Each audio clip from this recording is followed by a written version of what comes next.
So Ben Rothwell defeated Mike Terril to win the BKFC Heavyweight Championship last night, and he called out a few names, Mark Hunt, but the main one being Francis Ngannou. So that's what we're going to talk about. I have an article to read, and then we're going to talk about this fight. We're going to talk about Francis Ngannou, why it would make sense for him, his current contract with PFL, and all that stuff. So if that interests you, stick around.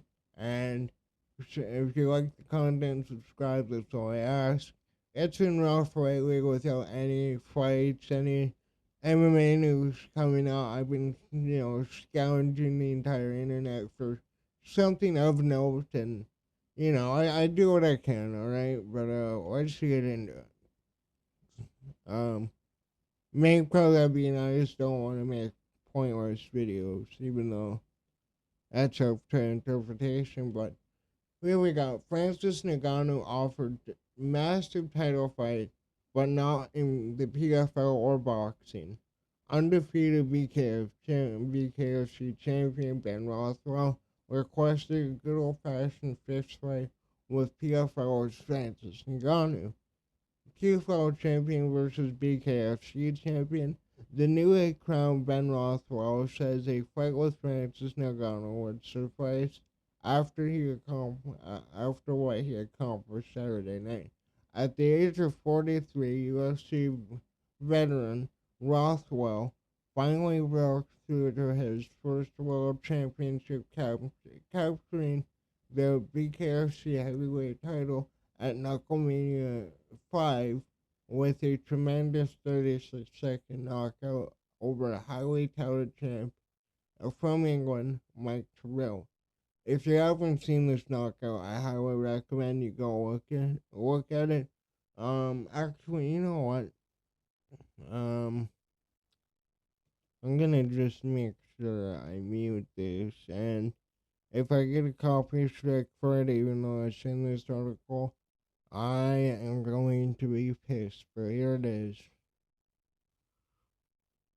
Massive right hook. Queen KO2. I need to see that again. Like, look at that. I mean, he was kind of just swinging for the sake of swinging, but dude,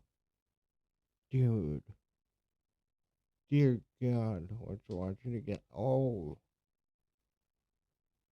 okay. That's enough of that, though. Um, Rothwell remains undefeated since leaving the UFC on his own terms in 2022. For years, Big Ben fought the biggest and baddest names the promotion had to offer, such as Alistair Overeem, King Velasquez, JDS, and Andre Arlovski twice. One of the name, One name that Rothwell never shared the octagon with was Francis Ngannou, the Cameroonian destroyer who went to win a title in the UFC and more recently in the PFL. Uh, Not many people are lining up to get straight into a straight up fist fight with Ngannou following his ferocious KO win over Renan Pereira in October, but Rothwell apparently is. Francis Ngannou, maybe? Rothwell dropped the PFL champion at the post-fight press conference. When asked about potential opponents, we need to get some bigger names in this. I don't know who's on the roster, especially after tonight, that's jumping in to fight me. They'll say it, but when it really comes down to it, and I'm standing in front of you, things change. One of my best attributes is my precision. I don't want to hurt my hands, I want to hurt your face, and I've gotten really good at that. As for Ngannou's best weapon, it's the insane God-given KO power he has in both of his hands, dropping the likes of Tyson Fury in boxing, and claiming so many victims in MMA, 12 KOs, making him one of the most feared fighters of this generation. What was that? Francis Ngannou is currently tied down with the PFL, though he's been given allowance to compete in traditional boxing before, where he most recently fought and lost to Anthony Joshua last April.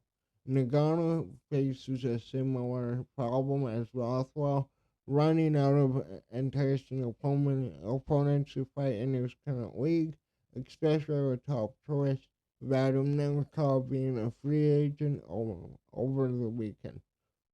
On a much different trajectory than the PFL, the globalist BKFC has realized major success over the last few years, emerging as a top contender in the world of fight promotions, leaving us to wonder, could we someday see a cross promotional clash between Ngannou and Rothwell under bare knuckle boxing rules? If not, Ben Rothwell has expressed an interest in a long-awaited rematch with Mark Hunt, wanting to avenge a 2011 loss in the UFC. So, couple things here.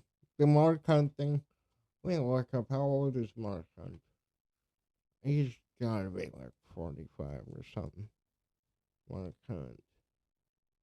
He's 50. Okay, I don't want to see Mark Hunt fight. I don't want to see that fight.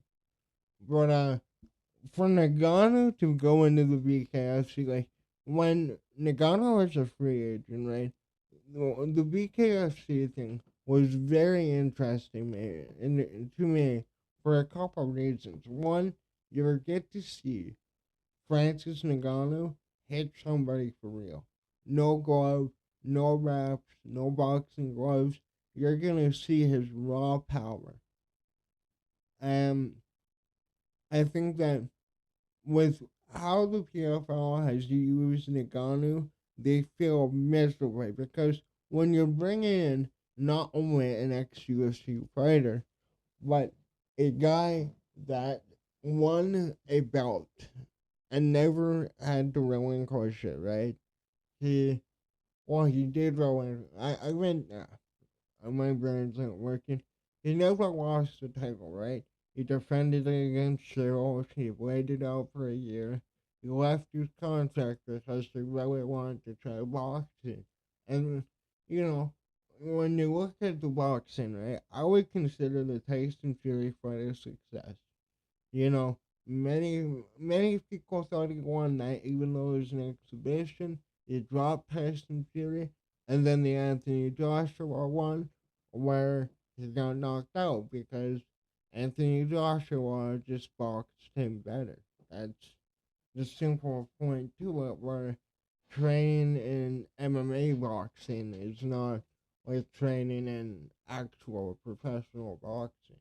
You know, you have other factors to worry about inside of MMA than boxing, right? So, with Francis going to be KFC,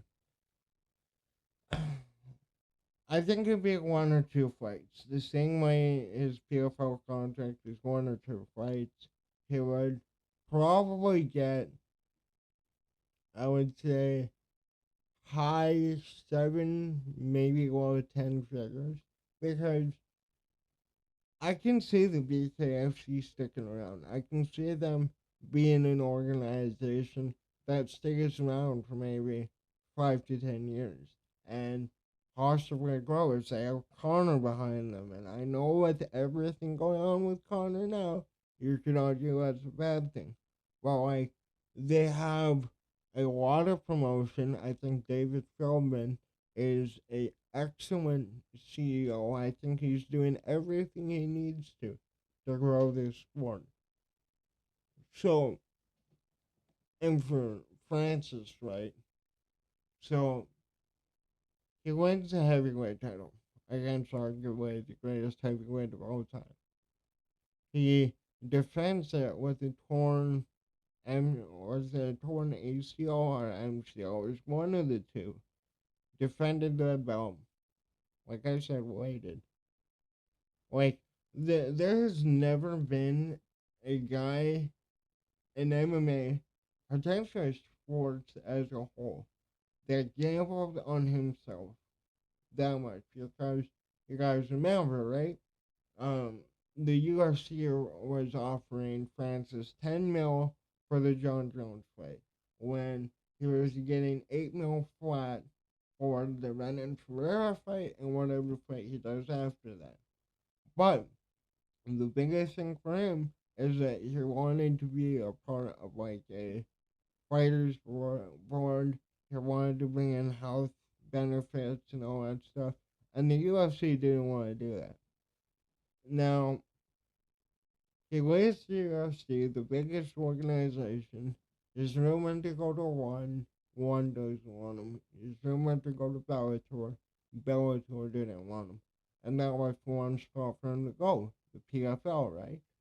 So I think that it was fairly quick between the time that we heard that PFL was negotiating and him signing the deal.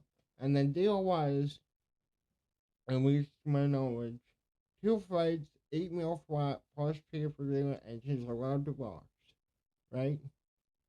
And with that, he turned what probably would have been because I would pick John Jones to win. He would get that 10 mil. Whatever pay per view you pay taxes on that, that would be something like 5 mil, around like close to 5 mil, probably under after paying taxes, coaches, all that stuff. So then he does the boxing. He makes 15 mil for the Fury fight, I think, and then he made 20 mil for the Joshua. It's he, it's an estimation, right? But he made somewhere around close to 40 million from those 2 fights alone. Which, say if the UFC put him on a 5-show 5 win, that would have, you know, that would have still taken him 4 fights to win that. And again, it's all dependent on whether he would have beaten John Jones. And then, the narrative that Dana White said, where he was ducking John Jones, when after years of Dana White saying John Jones is ducking Francis, he flipped the page. We all remember that. But I think as far as Francis is concerned, you know, no disrespect to Ben Rothwell. Once he fights out his last fight with PFL, I don't say I'm going back to the PFL. PFL is a horribly ran organization. But maybe he leverages that with the UFC. Because currently, the UFC is short on star talent. You got Pereira, you got Pantoja, you got DDP, Hamza Chimaev, Sean Strickland still has star power. I don't know about O'Malley at this point. Then again, I've never was really big on O'Malley. But like, the UFC is very short of star talent, and they definitely do have an issue with fighters being inactive. And bringing in a guy who won the heavyweight title, who went out, made his name triple the size it was before. Because let's face it, he went into movies, he made it, on top of the boxing, on top of the PFL fights. He's done multiple interviews. He was arguably the biggest free agent of all time in MMA. Now, maybe Connor, actually no, Connor's like 37. If Connor did fight out his contract and he won at least one of those fights for a spectacular fashion, then he could probably be the biggest free agent. But I don't see him going anywhere. I don't even see him fighting again. Right? But like, for Ngannou, man, Like, I get this video's running long, but I just want to say this. I reference this the Next Moment Whopper documentary every time I talk about Francis, man. I'm like, there's not a man in the world that has had as much an adversity getting into mixed martial arts as Ngannou.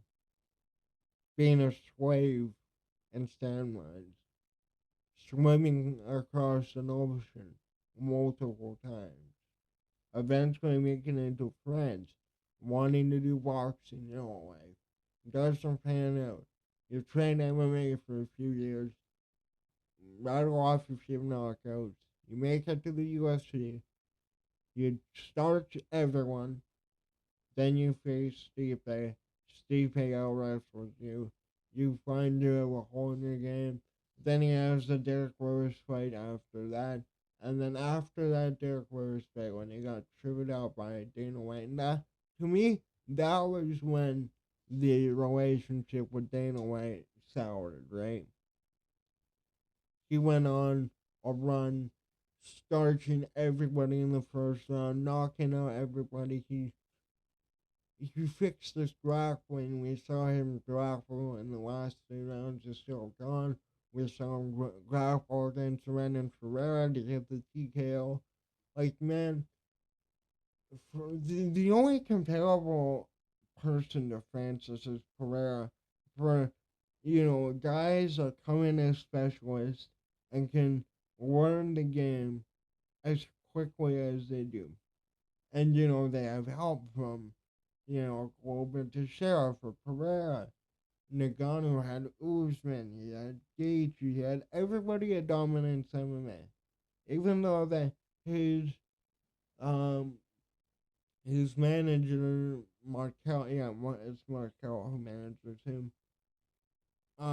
Even though that Markel really didn't have many notable fighters under him, Francis built those connections. The African team up, or whatever you want to call it, with him as the newsman. Like, dude, I would love to see Francis versus Pereira, Francis versus John Jones. I would love to see him win that third heavyweight belt in the BKFC. But you gotta look at his age. He's 38. I know Rothwell is in his 40s. I'm gonna say for Bears go back to the UFC, fight John Jones. Dana White knows he can't be he can't turn away the money that Francis will bring into the UFC for 2 fights. You can knock that out in a year, no pun intended. But yeah, that's all I wanted to say revolving around this BKFC call out of Francis Ngannou. Like I said, I would love to see Francis do it, but his age is the only part where I'm kind of at odds with. But let me know in the comments down below.